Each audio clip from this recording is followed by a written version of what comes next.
बिस्मिल्लाहिर्रहमानिर्रहीम। हदीस नबवी।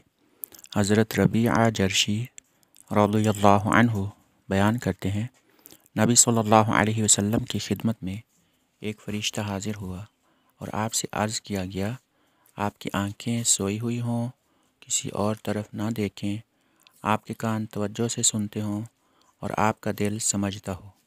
आप सल्लल्लाहु अलैहि वसल्लम ने फ़रमाया, मेरी आँखें सो गईं, मेरे कान गौर से सुनते रहे और मेरा दिल समझता रहा।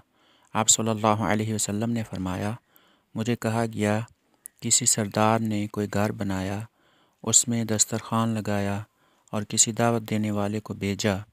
बस जिस शख्स ने दाई की दावत को कबूल कर लिया, वो घर में दाखिल हुआ, खाना खाया और वो सरदार उससे खुश हो गया। और जिस शख्स ने दाई की दावत कबूल ना की, तो वो घर में दाखिल हुआ, न खाना खाया और सरदार भी उस पर नाराज़ हुआ। आप सल्लल्लाहु अलैहि वसल्लम ने फ़रमाया, अल्लाह सरदार है, मुहम्मद सल्लल्लाहु अलैहि वसल्लम दाई हैं, घर से मुराद इस्लाम और दस्तरखान से मुराद जन्नत है।